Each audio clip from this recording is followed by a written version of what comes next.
เมื่อสนามบินเนาะเข้า Wi-Fi ของสนามบินแล้วก็เขาได้เข้า eSIM นะจ๊ะช่วงนี้เน็ตแล้ว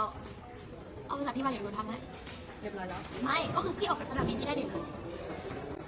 มาไม่รู้จะทำหนูได้เรียบร้อยแล้วอาซูได้ซิมเน็ตอยู่ในอยู่นี่แหละเลยปกติโดยที่ไม่ต้องใช้ Wi-Fi ของนั้นเลยแล้วไม่ต้องซื้อซิมด้วยซ้ำแล้วทุกคนสามารถจ่ายกับอาซูได้เนาะ$15นะทุกคนแล้วแต่แพ็กเกจที่ว่าอยู่ได้ที่บอกไซส์ปิดอันนี้เนาะอาซูได้ซื้อซิมซ้ำมันเป็น eSIM นะเดี๋ยวซูเฮเด็กไปเชอร์ดี้นะเข้าไปวันนี้เนาะหลังจากนั้นก็เข้ามาบนที่เบอร์โทรแล้วเขาบวกในวันนี้บวก eSIM นะเอา eSIM แล้วเขาก็เข้ามา QR code อาจจะต้องได้ให้มูใช้โทรศัพท์อีกอันนึงจะเขียนโค้ด paste เอาทุกคนซึ่งจะอันนี้ก่อนพอเราคอนเนคกับอินเทอร์เน็ตทางนี้เนาะอีก2โค้ดค่ะ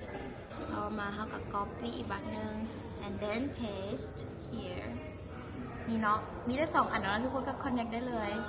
อาจจะนั่งกันกดถ่าแป๊บหนึ่งมีวิธีทำสมาธิการทำจิตให้สงบและการเพ่ง